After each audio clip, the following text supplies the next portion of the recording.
rules out there is a space that we are all here to have conversation, dialogue, and discourse. And how we would do it is I will be moderating with the speakers today. And by the way, my name is New Rodney Pratt. I go by he, him, his as my pronouns, and I am the Director of Student Engagement for our Office of Institutional Diversity, Equity, Advocacy, and Leadership. And on behalf of our office, I want to definitely welcome each of you to this space tonight for this very enriched conversation. This is sponsored by Institutional Diversity, but also a commitment and sponsoring by NCNW of the Delaware Valley, also Arcadia University, CASA, and also Temple's University Anti-Racism Scholarship and Center as well. So thank you all very much again for being here with us today. So before we get into the actual video, I just wanted to center the space that we are going to be discussing things with today and on.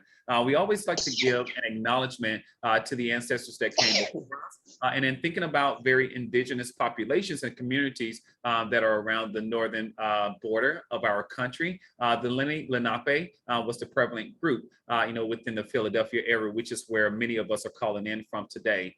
We also want to extend that acknowledgement to those enslaved Africans that were brought over to build upon the stolen land that was taken away from the Lenape as well. We generally ask for a moment of silence as we acknowledge any type of ancestral connection for tonight. So please join me in a very brief moment of silence.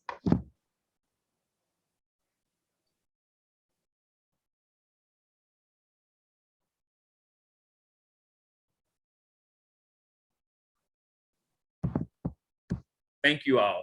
So earlier I started mentioning about the purpose of this dialogue and to have this very critical conversation. I will be again moderating a dialogue between the speakers today. However, you all are also encouraged to drop any type of comments that you might have, any questions you might have into the chat, and I will definitely be perusing those. To kind of add them to the conversation as well. We will have time towards the end, to ask the audience for any questions you might have that you would like for our distinguished speakers to speak about tonight as well too. So I'm just going to unshare for a moment and then just read off each of our fabulous speakers. And then I will also put a spotlight on them so that you are able to see them for the duration of the program as well. I'm sure they love to be spotlight on here because you said you don't want a spotlight, you're going to get one back. so you'll see a spotlight. So first and foremost, I would like to definitely welcome all of the speakers and thank you for being here today. Our esteemed featured speakers tonight, the first one is Dr. Valerie Dudley. Dr. Dudley is an adjunct faculty member in the College of Education and Human Development at Temple University and the Director of Multicultural Education and Training in the Office of Institutional Diversity, Equity, Advocacy, and Leadership at Temple University. Thank you. Our next speaker is Dr. Doreen Lowry. Dr. Lowry is an Assistant Professor of Sociology and the Executive Director of the Center for Anti-Racist Scholarship, Advocacy, and Action at Arcadia University. Dr. Lowry is also the first Vice President of the Delaware Valley section of the National Council for Negro Women. And last but certainly not least, I want to welcome Professor Tim Welbeck. Professor Welbeck is a civil rights attorney and an assistant professor of Africology, and also the director of the Anti-Racism Research Center at Temple University. So please take a moment, to do your Zoom notifications and help me welcome all of these fabulous speakers that will be engaging in the conversation with us tonight. And the hand claps and stuff are coming in, y'all. So thank you. Give me one moment as I just add a spotlight to each of you all so that folks can see you. And I see some of my students here. How are you? Yes, come on, students, welcome. Welcome, welcome, welcome, everyone. So before we begin, I wanted to allow an opportunity for us to show a video. This video is to get us to think about, the point and the purpose as to why we are here. So the video will feature Dr. Sean Harper, for those that may know him, in it, and it's to kind of start us off with the conversation. So give me 1 second as I reshare my screen here.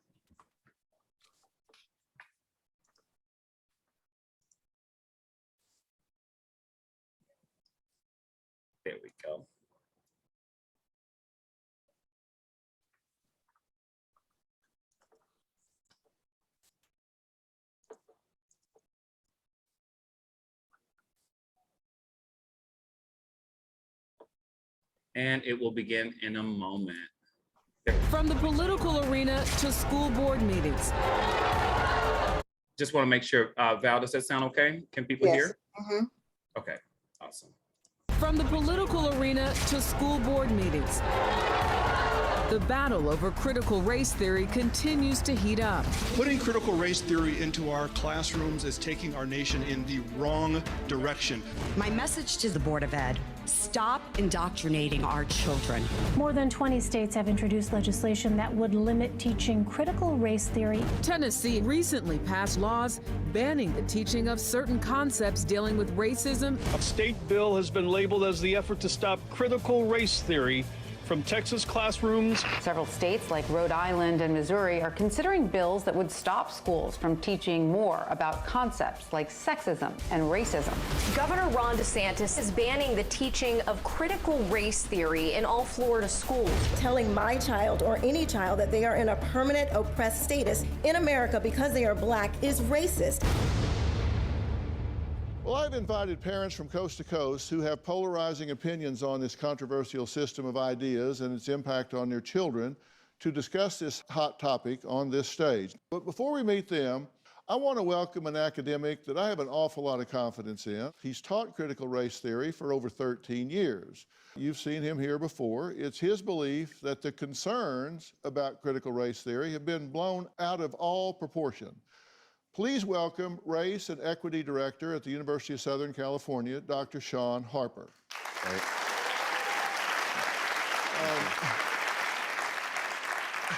Dr. Harper, thanks for being here again. Thanks for having me. You say you think it's blown all out of proportion. Why do you say that? Critical race theory is now more than 4 decades old, right? It was established by legal scholars in the 1970s. It is really clear to me that what we're seeing right now across the nation is in response to the uprisings that we saw all around our country, in response to the murders of George Floyd and Breonna Taylor. Those murders forced a national conversation about structural and systemic racism.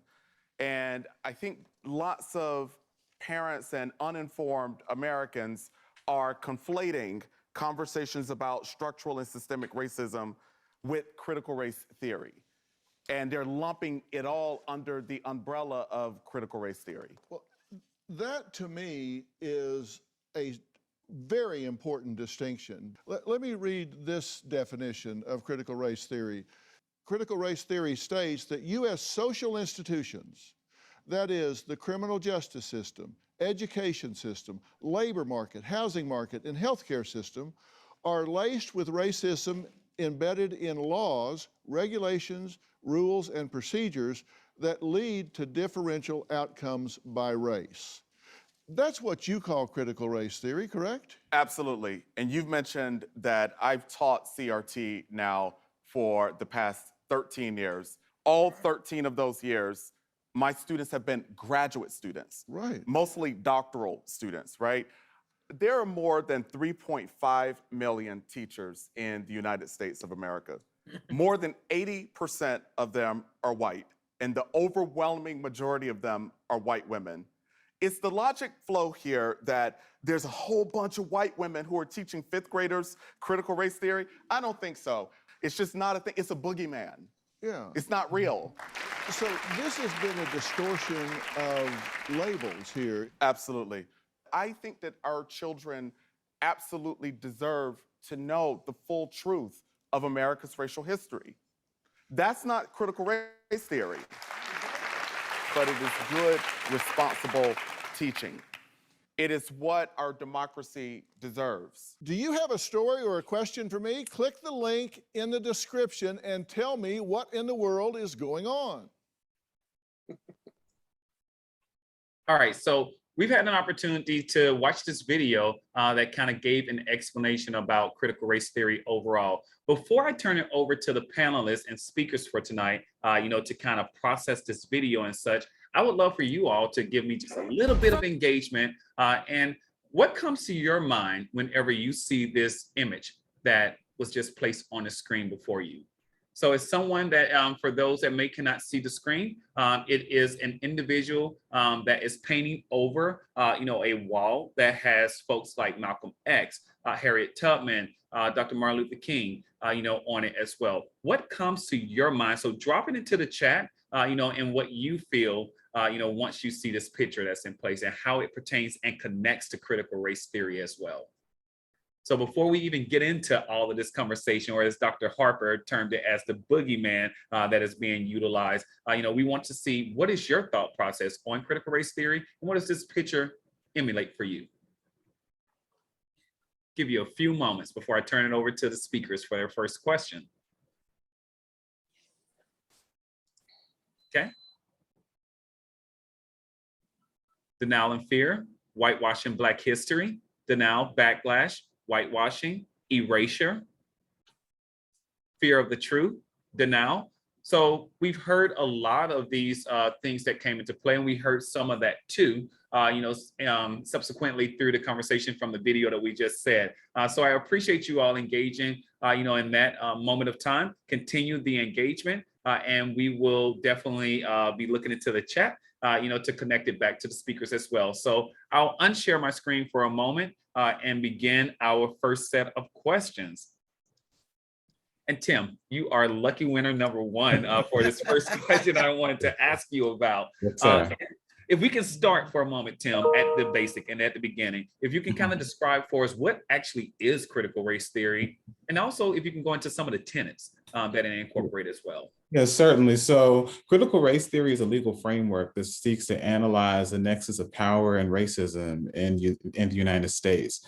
And it draws from various intellectual histories and movements that aim towards liberation. So there are times where it borrows from critical legal studies. There are times where it borrows from radical feminist theory, but it also has much of its roots in the Black radical tradition. And I know that has technical term of art, I guess, framing, but much of that just stems from the plight of Africans in America longing to be free. And that quest has been going on for 4 centuries. And so critical race theory is looking at how our structures and our systems, particularly our legal system, it incorporates various forms of racism that disenfranchise marginalized groups.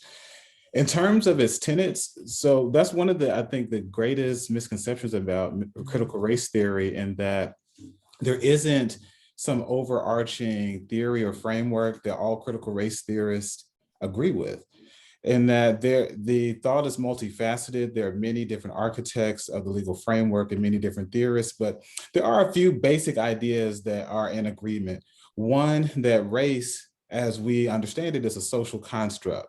And what that means is that biologically, there is not a difference in humans that we can discern per se. And so like the idea of race in a biological sense is mythical. And like science understands that and affirms that in an array of different ways. But when we look at the implications of racial classifications in everyday society, we understand that it has long and lasting impacts. And there are real concerns as to how we classify and categorize people. So that's the first one, that race is a social construct.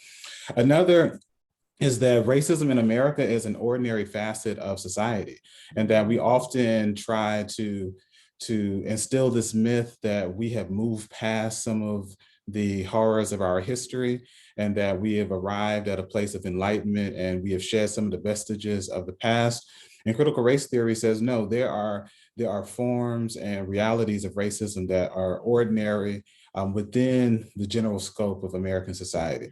And lastly, critical race theorists generally agree on this notion that Derek Bell coined called interest convergence, whereby marginalized groups will see their interests advance when their interests align with the interests of the majority. And so the idea that America is just benevolent, is going to do right by people who've been wronged in the past is a misconception under this framework, but more so we have to understand that when it's politically expedient, that's when we will begin to see some of these harms remedied. But it's like a snapshot.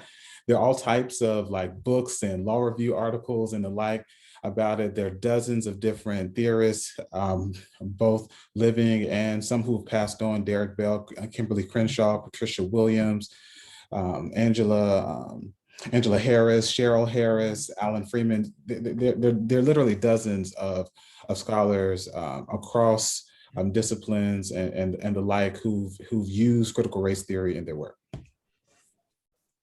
I appreciate that, Professor Welbeck. So if you can expand a little bit more, you just announced a whole bunch of giants, within this area, like, Derek Bell, right? Yeah. And also Kimberly Crenshaw and such. Yeah. Could you just speak a little bit more in depth as to why did these individuals find it to be important to introduce, or imperative to introduce, these theoretical constructs? That's a great question. So Derek Bell is often considered the forefather of this theory. I think when he was alive, he would have said that that's too ambitious of a title for him. Mm-hmm. But effectively, though, Derek Bell was a civil rights attorney by training, and in the beginning of his career, he litigated a significant amount of school desegregation cases, beginning with the case called Hudson versus Lee County. And ultimately, as his legal career progressed, what he ended up noticing was that he felt as though the outcome of his cases that he ultimately won and allowed for integration in various places like rural parts of Mississippi and the like did not achieve the intended outcome. And so this whole idea of school integration was seen as the linchpin of civil rights litigation. And for him to have succeeded in achieving that goal, but not getting the desired outcome, he felt like there needs to be some type of better understanding of what the disconnect was. And so he and some of his colleagues began analyzing not only the history of law, but its present day implications. And so some of them convened in Madison, Wisconsin in 1989. Richard Delgado and Alan Freeman joined Derek Bell, and they began working through some of these theories. And they're subsequently joined by people like Patricia Williams and Kimberly Crenshaw and the like, who began teasing out more of the implications of these theories. And that's where this framework began to grow. And that's why it continues to evolve, because many of these brilliant legal minds are coming together and understanding that a case can be rightly decided for an individual, but its broader implications can be incorrect. And then what the correct implications of a ruling could be, then at times can be open to interpretation and different analysis and things like that. Hopefully y'all caught all those gems that Tim just dropped out from there. Tim, just one slight, a very quick, maybe even yes or no. Yes. There's a lot of conversation going on right now about the notion of critical race theory, CRT, being asserted, and that is stating that all white folks, right, are racist. Could you? I'm so tired of that. So the answer is no. The critical race theory does not teach that all white people are racist. Critical race theory does not teach that all white people are racist. Critical race theory does not teach all white people are racist. One more time. Critical race theory, for those in the back, for my amen corner, thank you, Dr. Lowry. Okay. Does not teach that white people are racist. And moreover, critical race theory isn't even really concerned with individual actions. It's more so looking at systems and structures and institutions. And so that's one of the greatest mischaracterizations that's happening right now in the public sphere, because critical race theory does not teach that. It does not teach people to hate the country or any of those things. It's looking at a way to analyze how people are disenfranchised with the vehicle of the law and other forms of social structures and the like. But again, very simply, critical race theory does not teach that all white people are racist. Yes, Dr. Lowry gave a hand up, the point, the whole church point for y'all, just in case you didn't hear that. Amen, amen. And just to submit to even what Tim is saying, is very critical and important when he just dropped to think about it in a very institutional and systemic type of way, and to remove that individuality out of it for a moment and think about the systems that are overarching. So, Dr. Lowry, since you were, pointing and giving us some amen and testimony in here, I'm gonna come to you next and follow up with a question and say, well, why has CRT, critical race theory for folks, become a public and divisive issue in many communities? Well, I'm actually going to amen again what Tim was saying, because just as he was saying, Definitely, it does not say that all white people are racist. But one of the thoughts that's embedded in critical race theory is that the systems were in fact not designed by people of color. So then you have to look at the designers of those systems. So that's an interesting paradox to see what's going on. And as I was reading, just doing some preparation for this, I told Dr. Dudley, I literally became enthralled in why this argument, why this divisiveness? And then I started reading and went, oh my goodness, wait a minute. First of all, this whole fixation with Black revenge is centuries years old. So what you have to do is what Putin's doing right now. You have to actually put up something called false flags. Okay. And then I started reading some more about the false flags. And I had to look at, Fox and all that. And I don't say his name, but 45, you have to start looking at how that dialogue began really prominent during the election of Obama. All right. You have to make sure you dismiss everything about him you can, his citizenship, all those things. And then I started looking some more and thought, wow, is it that they don't want our children to learn history? And I call it education equity. And education equity, yes, it's about resources and all those, but it's also about what you are putting inside of people and what they are learning, what they're seeing in the media. And the gentleman who is conservative, Daniel Christopher Rufo, yep. Yeah, Rufo. Yes. This guy has made a mint. Yeah. And making sure that not only does he call out the boogeyman, but he has made it so he has an audience. And I got to read you two pieces because Val, I read it to, and we were both like, what? Okay. And all this dialogue especially after George Floyd was killed, he starts seeing that there was really a rally cry from what he calls all the liberals, meaning what? Everybody, right? Black, white, anyone. But then he started making sure he infiltrated all of the conservative networks. And you all know Pat Robertson. Let's say amen for the 700 Club. Okay. And here's what one of the quotes, and you got to listen to this. And then I want you to go get a drink and come back. Okay. Pat Robertson show said that CRT teaches that people of color have to rise up. You heard that, right? Rise up and overtake their oppressors, and then have gotten the whip handle, assuming it was a whip handle, right? Then to instruct their white neighbors how to behave. That's one. Tucker Carlson talked about it and says, how do we get out of this vortex, this cycle, before it's too late? How do we save this country before we become Rwanda? I need you to listen to, yes.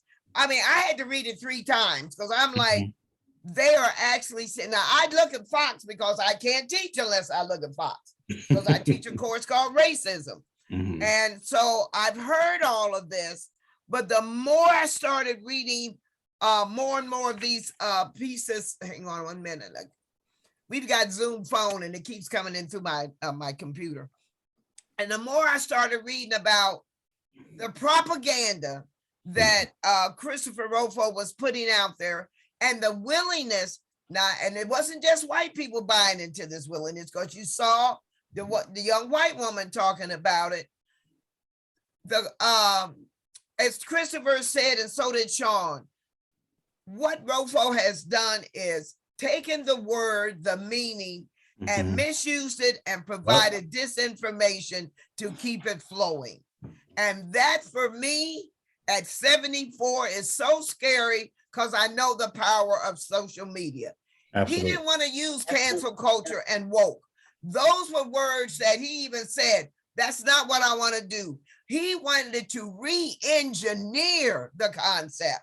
so that in fact there would be division, discussion, even among Black folks who of course don't want their children to learn that they're, oppressed, never going to make it up, and all that. I mean, you really have to think about what that means psychologically for all of us in this country, because it makes us take such a turn in our belief system. We understand what this country has and has not done, and we're fighting to make sure it changes. But now you have someone taking what Sean and Tim have told us is a law concept for graduate students, putting it on a K through 12 curriculum, saying that it's all about teaching these folks, to be white children, that they are bad people because they are all racist. This is what is getting out in the public now.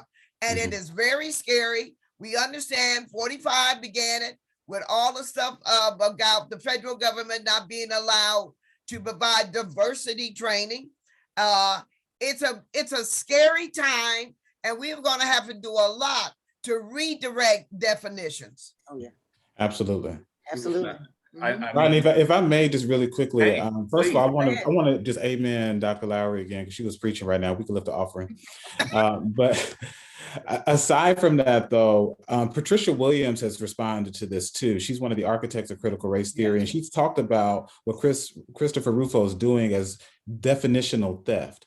Because that's exactly what he is doing here. And for me, the most brazen part about it all is he's actually gone on social media and said this is precisely what he's trying to do. He went on social media last fall and talked about how we have successfully frozen the term critical race theory and redefined it. And so that now when people see crazy things in the news, they will attribute it to critical race theory. Yes. It was a deliberate propaganda effort. He began it actually, one of his first forays into this propaganda, he wrote an article called The Rebarbarization of California. And just like Dr. Lowry was saying, he was using it as a means in which to attack diversity, equity, and inclusion training that became more prominent in our racial reckoning after George Floyd. So he was deliberately targeting that. He got some traction with Fox News and a few other conservative outlets. And then before you know it, he's the leading propagandist in this. And now is at the point when some of these states are beginning trying to ban what they're terming critical race theory. When you look at the terms that they're banning, it's again, it's an effort to try to eliminate any meaningful substantive conversation about race. If you look at Wisconsin, for example, they banned words like diversity, equity, inclusion, social construct, race, racism, bias, implicit bias, oppression. Like they're taking the very language used to describe what is happening in America, and they're lumping it all under this notion of critical race theory. And it's all propaganda. One of the things I compared it to, just to show how ridiculous it is, it'd be like me saying I don't like Common Core math and then saying stop teaching quantum physics to my third grader. No one's teaching quantum physics to third graders, and no one's teaching critical race theory to third graders either. I've had to take 2 specialized classes in law school to ever encounter it. And Dr. Harper mentioned it with Dr. Phil, this notion that people are indoctrinating children with critical race theory in primary and secondary education across America is ludicrous to think about. But you stoke the fears of people who are susceptible to propaganda, and you got them storming school board meetings and threatening teachers and principals and flooding social media and the like. And they're all fighting this intellectual boogeyman that doesn't exist. But you got to remember something though, that and that's where I think it's so interesting that when you look at what happened before during Obama's rise into the presidency, and you look at all of the racist activity, and people seem to forget that now. I think it's so interesting. The racist activity. He was in my home state of Ohio. I cried all night about this. And I knew exactly where he was in Toledo. He was in Cincinnati and my hometown of Columbus. And there were people walking around with monkeys, I said, and you don't think the path for Donald Trump was already ready? Was not, painted with gold before he was able to get in there? because let me tell you something. The world was not ready for a Barack Obama. They were not ready for it. So when that happened, and then and it was someone who had not a smirching of scandal, at least he was smart enough to keep it in if he had it. Okay, a smirching of scandal, and had to be what we all know, the super Negro. Let's be real. Yeah. He had to be the super Negro, even to sit in that place, Yes. so that it was a whole plan starting to be put in place to put a 45 like person in there. Yes. Because he made it so that he scared white America to the point where they thought they were going to lose everything. Don't know what that means. They weren't going to be able, they weren't going to have the jobs they wanted. Their children were going to be in schools where they were going to learn to be less than. There was such an agenda. My racism class, one of my students brought something to me about, right before Obama.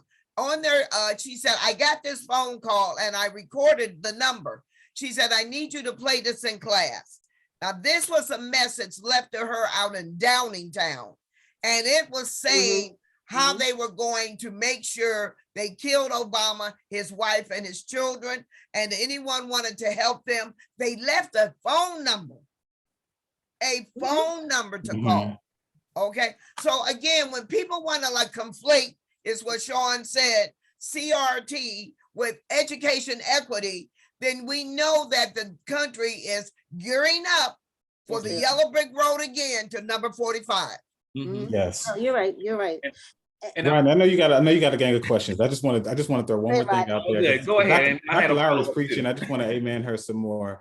Yes. So she's mentioned a few times the backlash of President Obama's presidency, and I think we really have to look there at the polarization and the intensification of racism in America. One of his law school colleagues, Ian Lopez, he's a law professor, wrote a book called Dog Whistle Politics and talks about the coded racial language that is used to convey some of these messages. And we're at the point now where we're not even using a lot of code anymore.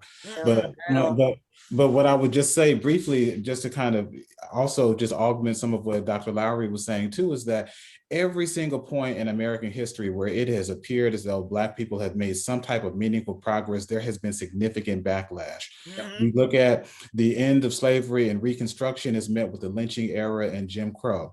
And then the post-civil rights era and the affirmative action era is met with similar hostility. And now, in a very acute sense, we look at how people are again trying to have, at least in a nominal sense, this reckoning about race systematically and structurally after Breonna Taylor and George Floyd.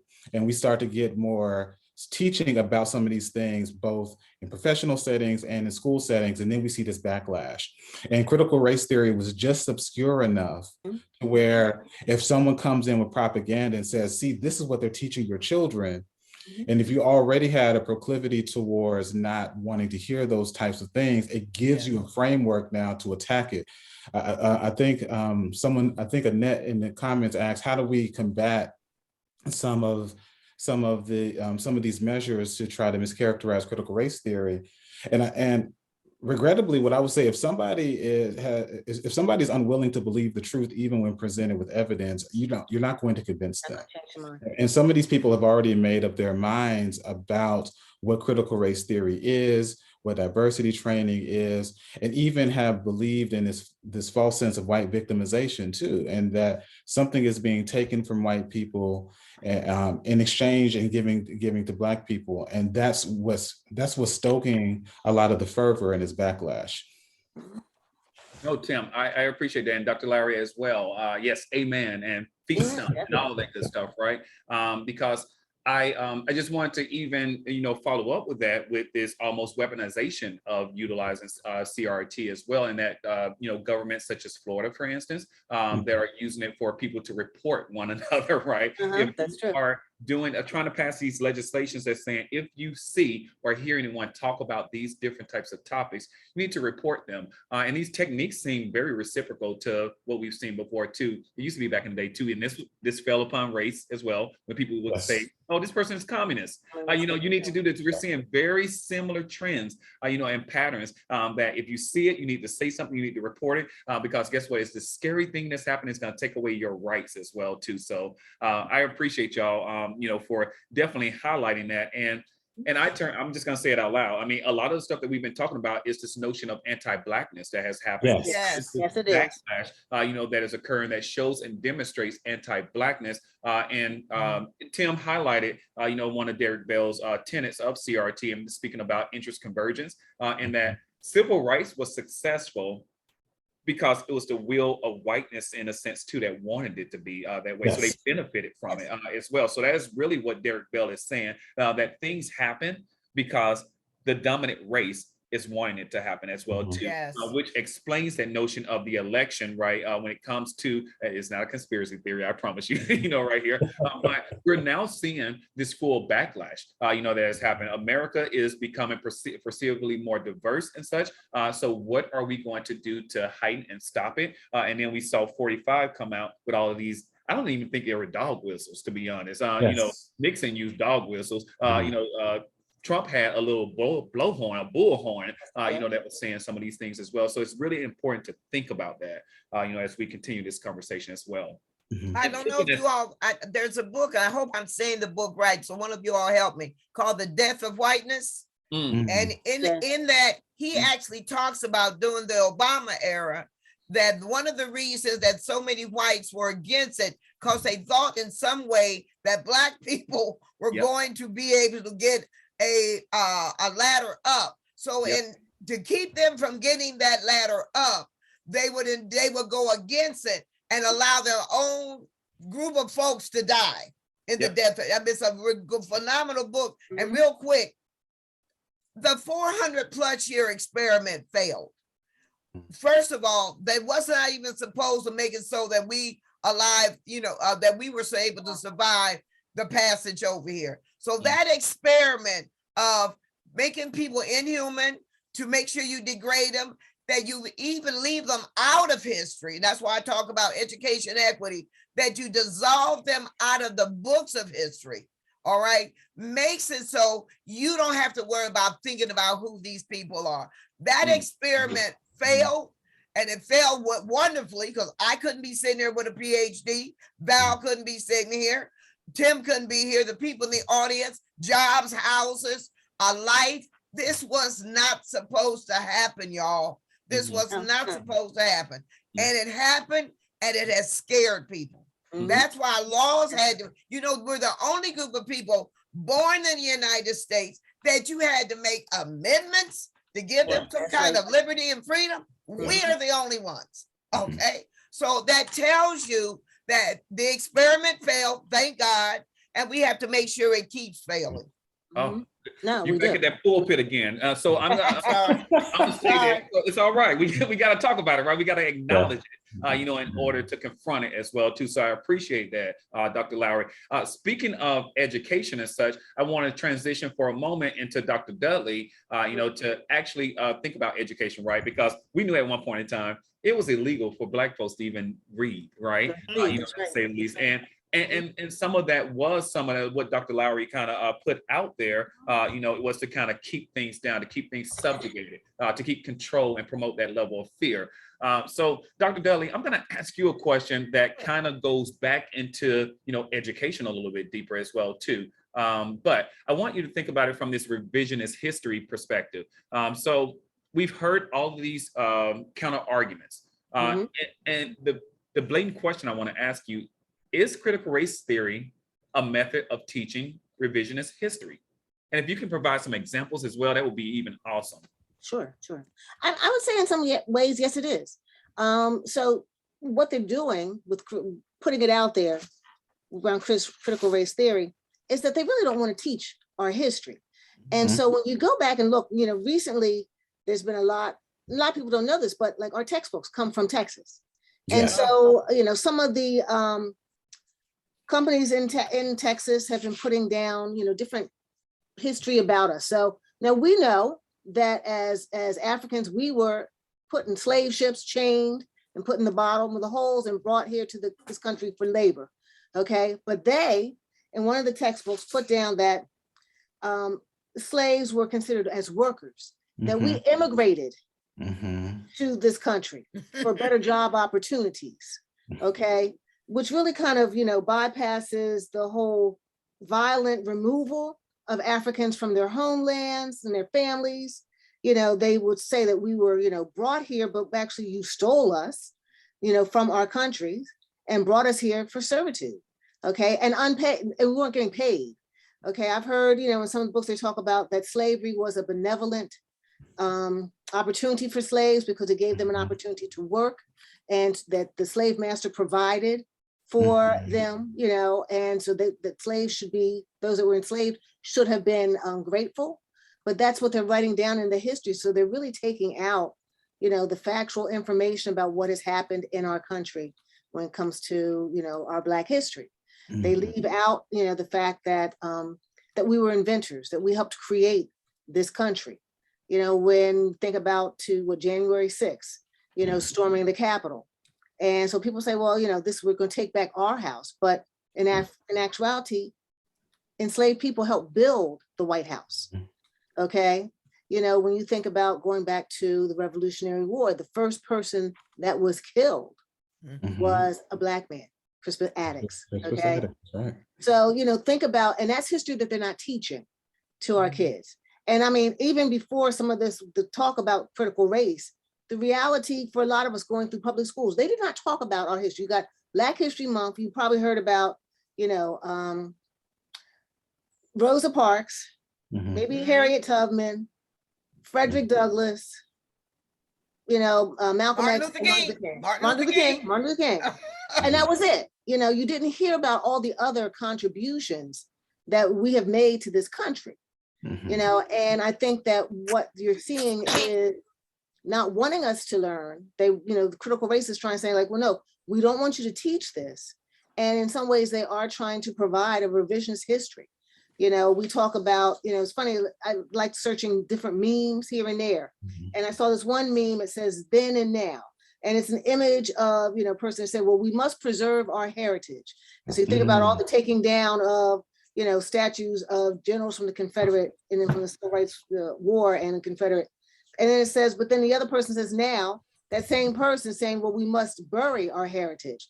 Basically looking at critical race theories that, no, we got to take this history of, contributions that Blacks have made, the truth of our society as far as how, civil, you talk about, slavery, you talk about Jim Crow, civil rights movement, and put a different spin on that history and not teach it. And so I think in some ways, yeah, that's what they're doing. It's interesting, one of the memes that I found says like critical race theory is teaching white kids to hate themselves so minorities feel better about themselves. And that really struck me because I'm like, well, no, but for 400 years, we have been not feeling well about ourselves. In fact, we didn't even know, our contributions. If you talk to a lot of young kids about, what contributions did African Americans make to this country, a lot of them don't know the history. And I think that's what's really important. When I talk about, the diversity, when we do our workshops on campus, I'm like, it's really important that you understand where the concept of race came from, understand what contributions, Blacks have made. I think was it last year, this year, for Black History Month, working with our faculty. I talked about how do you integrate diversity into the curriculum, okay? And talking about the ways that they can use, this information, even if you're not teaching about history or social science around these topics. And for our math teachers, did you talk about, the women that worked for NASA, the women that were, from Hidden Figures, that were, science mathematicians, engineers that help, get man into outer space, what contributions did it make? That's not stuff that we have, that's not what they're teaching in the schools right now. And so I think they're kind of changing, kind of hiding and changing that history and telling a different story. So. Val, did you see the, and I thought about you, and I'm not sure if it was TikTok. Yes, I do look at TikTok. It was either TikTok or Facebook. And it was so sad. The young white woman with so much passion Oh my was goodness. standing in front of, I don't know if it was a crowd of her peers or what. And she was saying, yes, we thank Dr. Martin Luther King because he was the first man to free the slaves. I can't make this up. I can't make it up. I cannot make this up. She sure did say that. It was You're right, you're right. Exactly. So again, here we go again. Okay. And that's why I've always said to my white students, I need you to know this stuff. Thank you. Yes. Because I need you to be the champion or the one who can get into a room that I cannot get into and be able to educate. We have a project at Arcadia called Communities of Practice. And I really, really was forceful in saying, I am not going to be in a room with the majority of whites bearing my soul and they're not willing to bear theirs. So I literally made them divide these communities of practice up so that whites talk to other whites. And it worked out. It just simply worked out well. I think that's part of what's going on, that once we all really understand what the tenets of critical race theory and the tenets of educational equity, we can teach each other about what it means. So when we come into these kinds of arenas, when we deal with the media, black and white, we can have truthful conversations and not ones that are just a lot of BS. Yeah. And Dr. Lara and Val, Dr. Dudley, I'll say to do that, there almost needs to be that like reconciliation, right?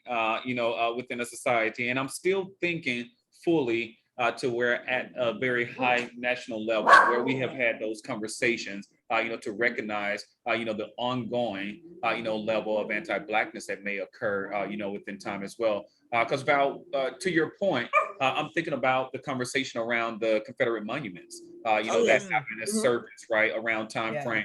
Where is history going wrong? We know the answer to that, but where is history going wrong? Where there's this defending of people that were traitors, to the so-called country, right? There's a conflict and a paradox, that comes into play that people are saying, oh my God, we need to keep Robert E. Lee's statue up. We need to, be very, conscious of Jeff Davis, and it's really creating a white backlash, into place. So how do we create that? And this goes to Annette's point too in the chat. How do we continue these future conversations, right? That it seems like, folks of color, Black folks, we're definitely having these conversations, but how do we further that, to create and stimulate change when certain folks within our society don't want to reconcile what has happened and use the boogeyman of not wanting to or evade to talk about these issues in the first place? No, it's a hypothetical question though. But I know, but I think some of the things that I kind of think about the work that we do, even at the university. When we have these conversations, when events occur, I always kind of go back. Let's go back and look at the history. Like you talked about the monuments. If people do the history, that those monuments didn't go up during the Civil War. They went up around the time that we were having the civil rights marches, and it was really getting momentum. So they put those up to kind of dissuade and kind of like, enforce, like, you all need to stay in your place. Think about this, and that's when that history came up. And so when you say taking it down about, they're honoring, they say, well, we have to preserve our heritage, our history. You didn't put your history up when it first happened. So now it's almost kind of like that you're reminding us, of it. I think that, for school districts, that you have to really concentrate on how do you accurately talk about, our history. And it's, again, not to, make people, feel bad, white people feel bad, white kids. It's not trying to threaten it. It's like, look, this is the history of our country. And I always believe that saying, if we don't learn from our history and learn from the past, we're doomed to repeat it again. And it's like, you've got to learn the lessons. And so when we say, and when we talk about history, Black history, other histories of other marginalized communities, we've got to understand what we've done, how we have perpetuated, the marginalization, so that we can also learn how can we change it? How can we make our community moving forward more equitable? How can we, create those policies or take down those policies and that have kept people in a marginalized status? You know, how do we also learn how to use our own voices to try to change the system? And I think it's one of those that we have to learn, and everybody has to learn about truly what has happened in our country. And, you know, kind of move that forward. And don't you think too, Val, and even Tim and Rodney, and this is how I've had to think, especially in this, what they call, DEI work that we're all doing on this equity work. And I've always said, I have to get up in the morning and be prepared to work in a way that I'm not trying to keep my job. All right. And that's real important, because the minute I have to, and I understand we got mortgages, car payments, I get it. That's why I learned how to type.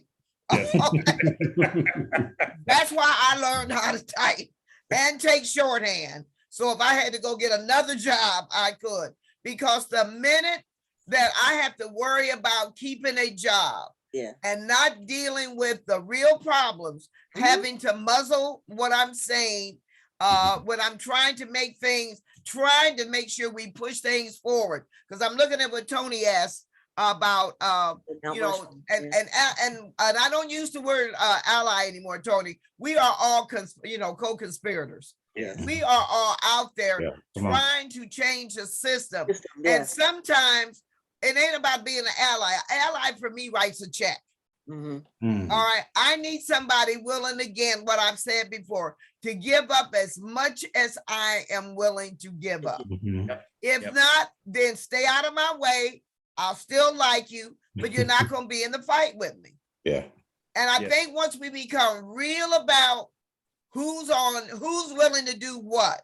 And again, I'm not talking bad about them. I'm just saying, okay, that's good. But I need people who are willing to be in a fight, as if, again, they are willing to lose their jobs. It's about the sacrifice. It is about that sacrifice. And because when everybody's, when we think about after George Floyd, Breonna Taylor, all that, and the marching during that summer, everybody kept talking about, we got to be anti-racist.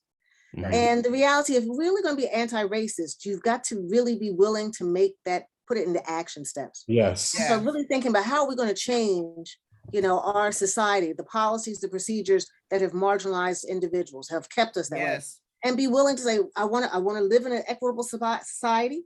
And so that means that, okay, if I got level of privilege, and maybe I need to kind of share my privilege with somebody else, okay, that may not have that kind of level of privilege. But I think that's the part. It's an action, being anti-racist is an action item.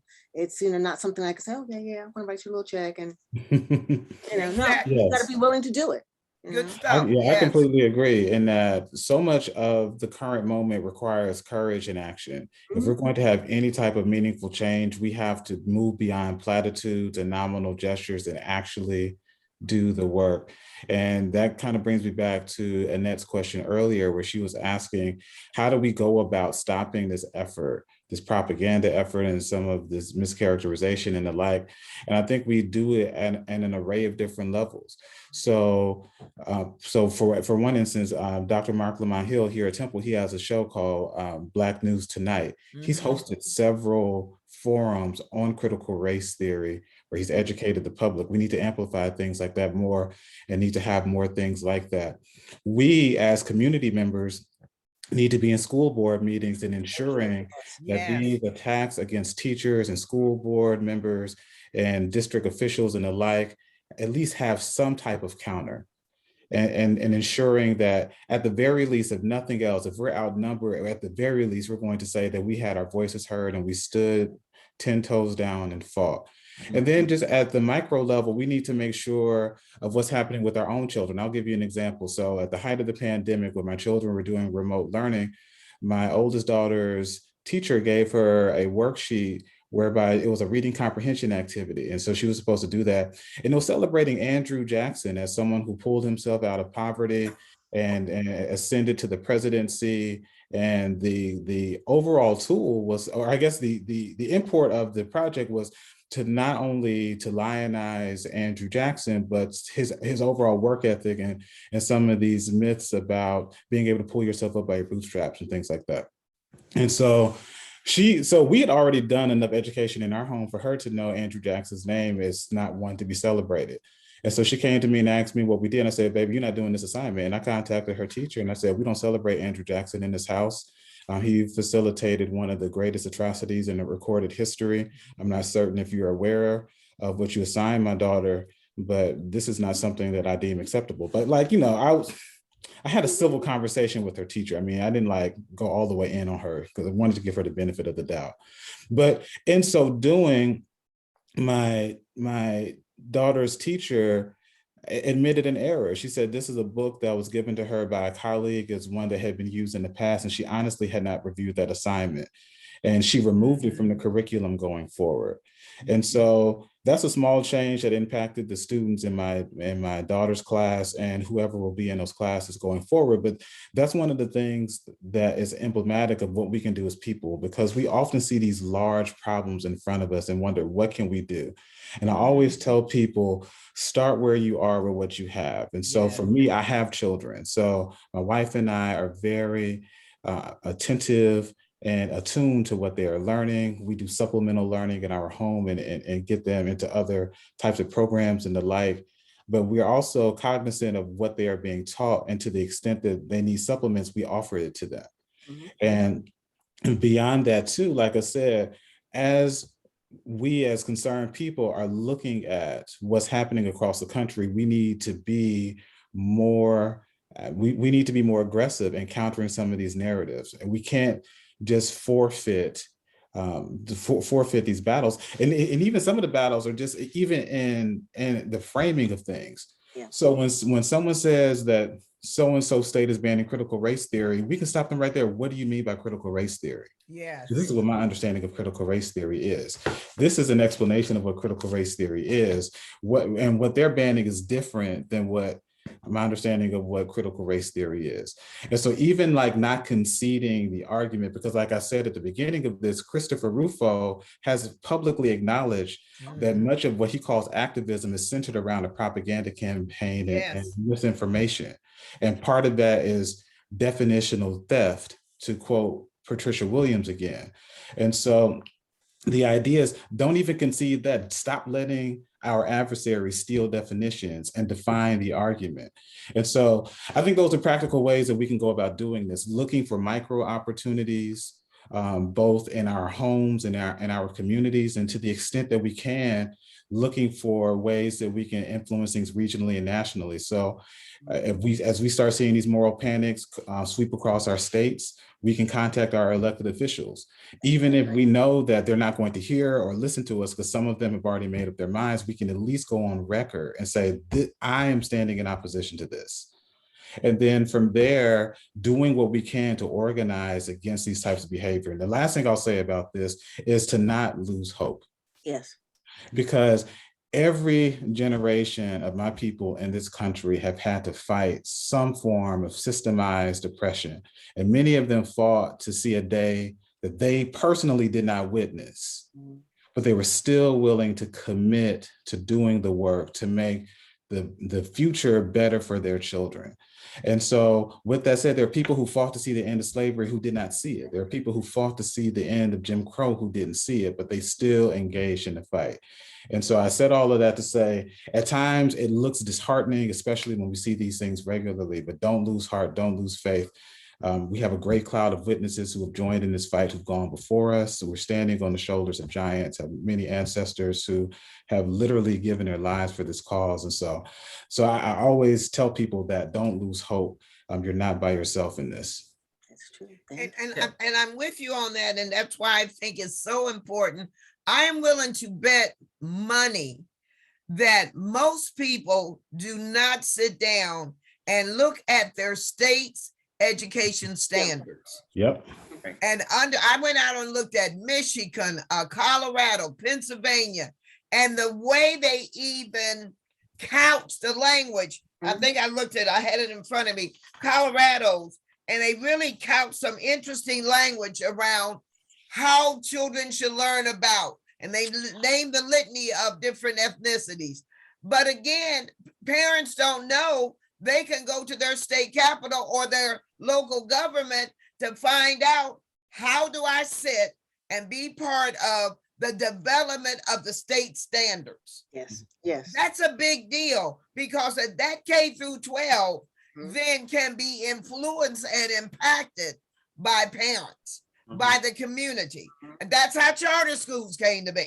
That's exactly how charter schools came about.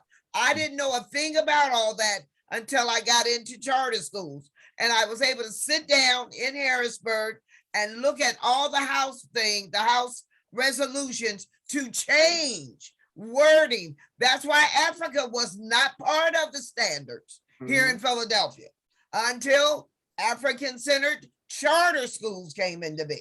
Right. Okay. So again, and I hate saying voting because I was a person that had a tough time with that. But yes, we've got to see who we're putting in office. Absolutely. We've got to see who we're putting, and there can be alliances around who we're going to put in, how we're going to support them, and so that we can. Those changes in legislation have got to change because I think Tanya asked about it. It really is. I'm all for grassroots, and I'm all for us making sure our kids understand from our homes, but I'm also very conscious that you can't teach anyone what you don't know. That's true. And if you can't teach them what you don't know, when so many of our folks are coming out of a school system where they're barely reading above proficiency level. So you have got to make it so that these standards are going to impact not only the children, but the society as well, so that when they go into school, they understand this is not critical race theory. This is just civics. You know, again, and we're not doing that because I have called a couple of people just who are doing education, and they said, let me tell you something. Nobody's looking at these standards. Nobody. And we need to do that. We need to do that. Absolutely. That's true. I agree. That's right. Yes. And in many ways too, people who are about this propaganda are anticipating that we're not reading these standards and that we're not going to be engaged. And those that you may have seen on the news who are attacking people in school board meetings, those people were engaged. There was a concentrated effort to stir up discord and chaos in school board meetings to the point that they were even organizing transportation and the like, giving people talking points. That's why when you hear people get on the microphones at many of these meetings across state lines, they're often saying the same things. That's by design. And so in many ways, our adversaries, so to speak, are anticipating that we will not be engaged and will go around ignorant about what's happening in front of us. And in that way, we're too reactionary. We have to be more forward thinking in that way. I agree with that. Forward thinking and a disruptor. And Tim, you gave a really good illustration of that too, right? With your daughters, you know, and saying, this is not what we do in our household. You know, you're teaching inaccurate history because sometimes educators might not be looking at what they are issuing out. They're relying on what has been done beforehand. So they're passing on to things. But so I think, and I know you mentioned it as this micro, you know, type of process, but I actually think that micro goes into macro and it really decreases that psychosocialization that's happening. So students can socialize to think, you know, a certain type of way. And something else I just wanted to add really, really quickly is that we talk about this notion of CRT and how it impacts whiteness, but we often don't talk about it and how it creates trauma within Blackness, you know, as well, right? To not talk about the truth, to not have these critical conversations, to not know about history. You know, erasure, you know, impacts cultures and communities in different types of ways. And that's something that is oftentimes dismissed, is that mental wellness and mental health, you know, of trauma that's inflicted upon Blackness because of all of these things. It's really saying that you're lesser than, and that you are not even important enough, you know, for your history to come out because this person is a little bit over you. So I just want to kind of point that out there. We got like 20 minutes left, so I'm gonna. Okay. We knew this was gonna happen. We knew it was gonna happen. I'm gonna take us. I'm just gonna ask you all to respond to this statement of a question, if you can. In that some individuals, I think it's many in a sense, you know, say that CRT is, quote, a politically driven movement erupting across the country and possess a disruptive threat to schools. I already know y'all's opinions, but do you agree with this or do you disagree? And just offer an explanation to it as well. Goodness gracious. What I'll say just really quickly is this, like CRT is political. You can't say nothing quick. Go ahead. Okay, charge about a minute here. Charge about a minute. Dr. Lowry hit that on the head. So listen, if CRT is political, it's because being Black in America is political. Our racialized identity is political, and there are political structures and systems aimed at disenfranchising us. But if CRT were some type of divisive, politicized movement that was overtaking school districts, we would see a very different outcome in our schools across America. And it's just simply not happening. It's not in the textbooks. It's not in core curriculum. It's not coming from the mouths of educators. It's just simply false. So yeah, like it's not, I really wish people would stop saying that, but it just kind of is what it is. Okay. Dr. Lowry, Dr. Dudley, any thoughts? I'm actually going to change that word schools to education. Okay. There is a difference. There is a difference. And just what Tim said, being Black is political. Okay. And anytime Blackness has been on center stage to show excellence and improvement and humanity, there's always been a political motive put in to somehow temper that.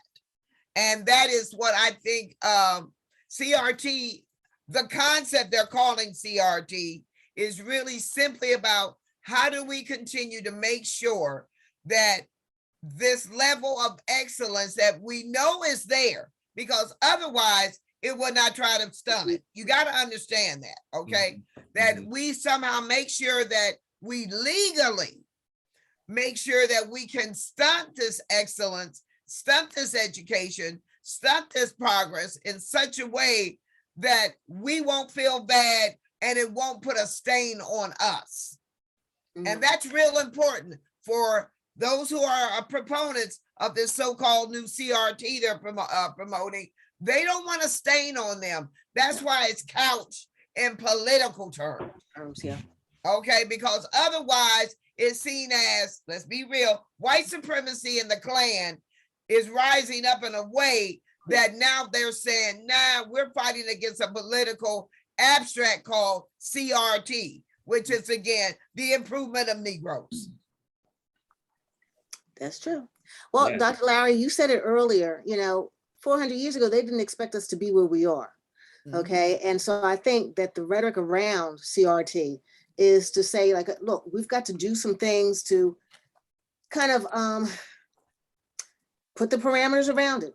We're not going to try to continue the education in this effort. And so if we kind of change the narrative of what it is and spin it our way, then, that we won't learn and continue to grow in that same way. And I think that CRT is really trying to, I don't know if it's politicized in some ways, but I think the rhetoric around it truly is. And it really is putting out a lot of fear.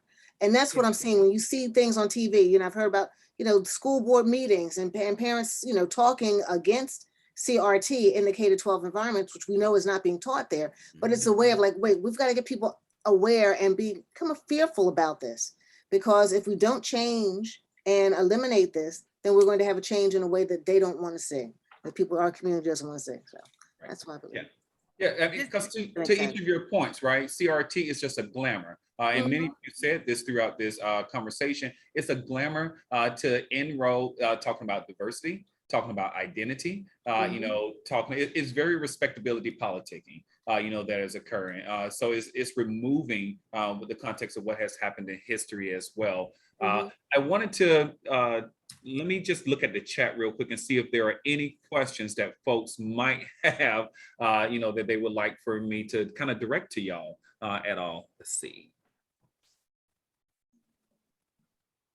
I think we had our eye on them. We were trying to, actually answer them. Trying to answer all of them. Yeah, you all were doing a good job, actually, with responding to them. Let me see. Because if not, I'll ask another question until it's time for us to. Let's see. Where do we go? Yeah, there's always a good question. Tiff, thank you for that on there. So we've had this conversation. We move forward. And this really goes even back to, Annette's central question as well, too. What do we do from here? How do we stimulate and create change? Some of it has already been offered as some possible solutions, but ultimately, where do we go from here? How do we continue this conversation? We know that it's not taught in K through 12, and sometimes just at legal and then graduate level, but where do we go through here to have the conversation to fight for identity, to fight for Blackness, to fight for us talking about the history of our nation, in general. Where do we go from here? Well, you know what I was thinking about, and Tim and Val and Rodney could help me. Around this whole conversation of CRT, it is so loud from the conservatives. Where are our voices in this? Thank you. Yes. And that's what I mean, I have really been on different, Black stations and some other things, trying to see where are our loud voices? Where are the folks who are talking, trying to make the correction? Let me say it that way. Trying to make the correction, and maybe I'm missing something, and maybe my younger people can help me. I'm not seeing that level of engaged conversation around correcting folks as I'm seeing around the disinformation and the misinformation. Mm-hmm. If I can respond to that too, Dr. Lowry, too, I think it's an interesting conundrum, because there's been almost this erasure and disinformation that's been going on prior to, the past 5 years. It happened well before, Trump came into place. So sometimes the skills to do some of this is if you went to schools or if you had a household that talked about these issues, very apparent and upfront and such too. So maybe it's how do we continue these conversations even outside of academia? How do we have them at our kitchen table and such too? Because sometimes people may not know the knowledge, that we know about some of the stuff that has happened in history. They're basing it off of the education that they were given, so they may not have those full skills that are there. So my opinion, not necessarily everyone's. Others, what are some next steps? There was an interesting question too. So next steps, and then there is one that says strategies. Thank you, Don, for that. Strategies for rechanneling rage towards ignorant white folks, or folks that are not necessarily being receptive, to this conversation at all. How do we, I guess, self-care as well? How do you? Yeah. So that's good, Rodney. So I think there's a multifaceted approach there, and I'll begin kind of with what Rodney said. I think self-care is important, and just knowing how and when to engage, and stop inundating yourself with some of these divisive and destructive comments and arguments and things like that, and just finding ways to recharge and find affirming atmospheres. I think that's really important. The other thing I would say to that too is that we have to understand when we're dealing with bad faith actors. There are some people who are just who have no desire whatsoever to hear the truth, purvey the truth, or give audience to it. And so those are people you just have to disengage from, especially in the public sphere. Mm-hmm. So and especially on social media, there's often a temptation to see something asinine that is said and then try to respond to it. And what I tell people is that the currency of social media is attention. And so if you give attention to something, even if the attention is saying I disagree with it, you're often amplifying the thing you say you disagree with it, and then giving a platform to those you disagree with. And so with that said, I think there are times where you can selectively engage people, but if you know someone is like doing something as a reaction or just trolling or whatever, I mute them and keep it moving, because protect your peace. Yeah, that's exactly what I was about to say. I got to protect my peace. So there's some people you know what, that's all I need to hear from you. So I'm going to mute you. And, God bless you. I hope you get better, but I'm not going to teach you. See, I'm old enough now to be able to say, I really am like you. I'm glad you learned it at a young age, Tim, mm-hmm. that I'm trying to work with the ones in the middle.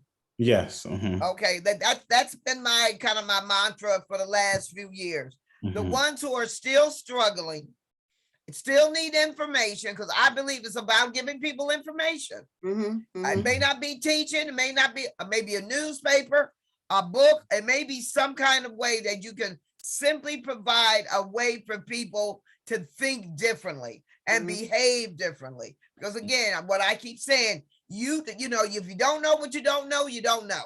Mm-hmm. And you're not able to do anything about it because you don't know. Okay.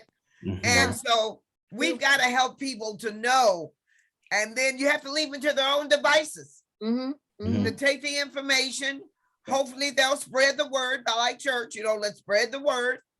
But again, I've learned to say I've got to deal with the folks on the middle, because the ones over here that don't even want to hear it, I'm like you, God bless you, but do not obstruct me in doing this work, because then you have a problem. Then you have a problem with me, because that's what I'm seeing that's happening. So let me help you.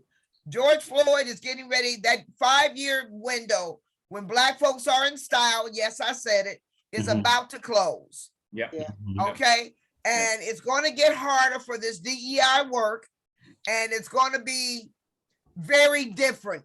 Very different. I'm seeing it already. Okay. I'm listening to the Breonna Taylor trial against the officer, not for her, but for her neighbors. Her neighbors. So you have to really listen to whatever alternative news, mainstream news, to at least know what's going on out there. At least read what's going on out there and talk to other people. And having these conversations so that you can move forward and see where, in fact, you can make an impact intentionally. Yeah, I agree. And I would say, looking at different options of media, you talked about that, Doreen, but also reading different information. Don't always go to the same source. Keep in mind, who writes the narrative controls the story. So you've got to look at different, even when you're doing historical information, look at multiple textbooks to hear different perspectives, from different cultures. I keep thinking that's a really big piece. Absolutely. I think on a local piece, though, as people are asking me, like, so Barry, what about critical race theory? And I tell them, look, this is what I know. Okay. And I keep having those conversations, and it might be small pockets, but think about your sphere of influence. Who do you have a conversation with? I'm on different listservs. I hear different, webinars and stuff, and hear different conversations. And sometimes I'll just pop into one and I want to hear what this group's going to say. I was on one early this week. They're out in Denver, Colorado, talking about what's going on in school systems. And so I'm like, I want to hear what other people's perspectives are. I'm going to make my own decisions, but I also get to hear from other places that may not be here in Philadelphia, okay, or in Pennsylvania. Look, I'll watch our local news, but it's CNN and MSNBC, but I'm also going to watch Fox. I want to listen to the different perspectives, of the media, so I can I'll figure it out myself, but I want to hear the different, components of it. So being able to see all sides is very important. And and in a few moments, while I'm going to state this statement before I ask you all, what is something inspirational that we can send people off with, to create and stimulate some type of change, that is out there regarding to CRT.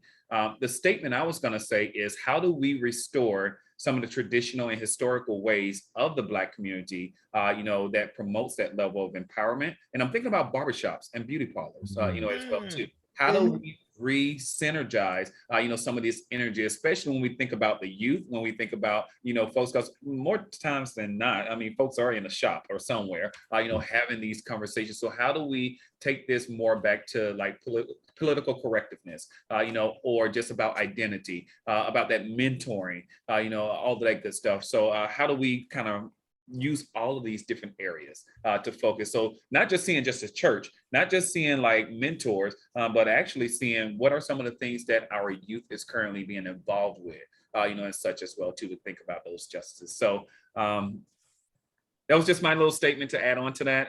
But I'm curious to know, and Tim, please feel free to jump us off with what is something based off of, I know you're like, you always get me first. It is quite all right.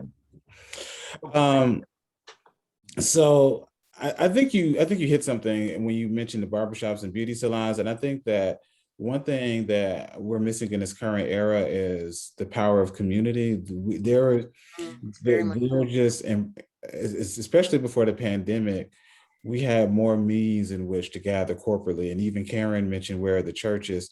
I think about those types of institutions have been sustaining forces throughout the ages. And so that's one thing I would encourage us to do, to the extent that it's safe. We're still in a pandemic, but I would look for ways to connect to healthy communities that are affirming. And because one of the things it's going to do is help to center you and remind you that you're not in this alone. And then also, in a lot of ways, they're recharging too. So I often would encourage people to do that.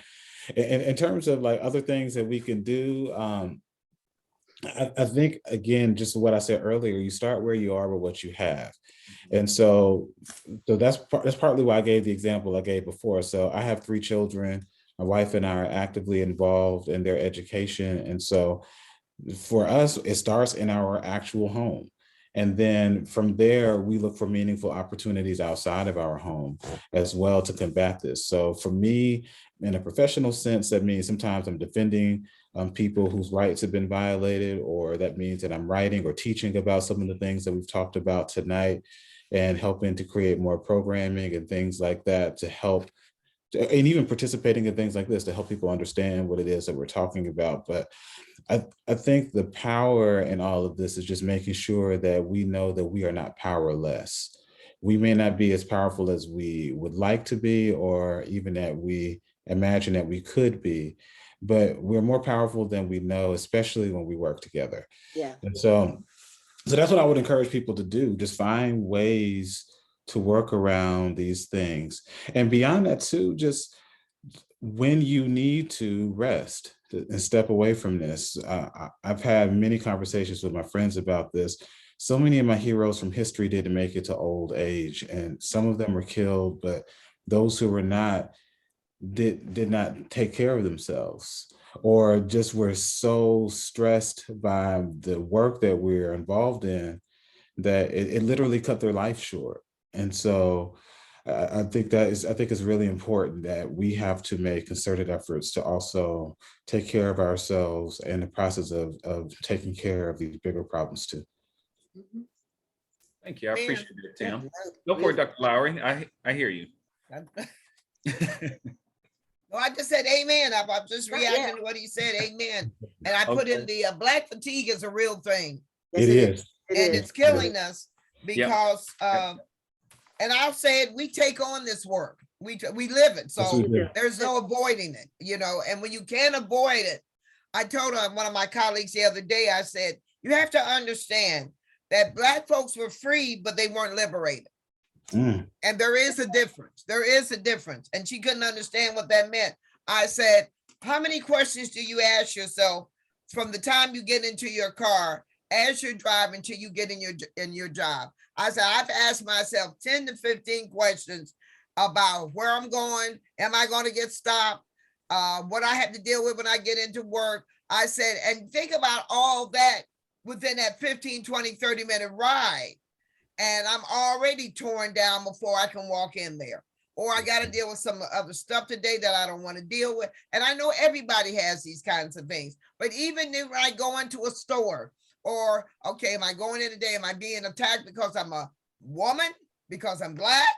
You know, it's these constant, and Mark Lamont Hill talks about it, having to constantly reconcile your who you are and constantly having to manage your Blackness or your otherness.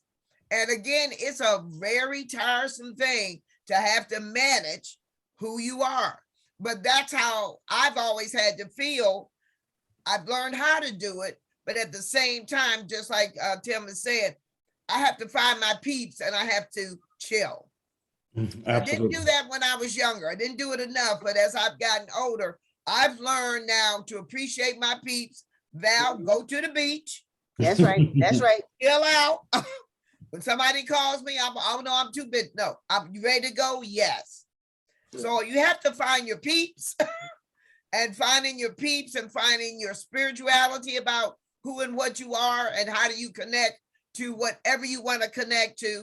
And you have to find some beauty and love in your life. Yes.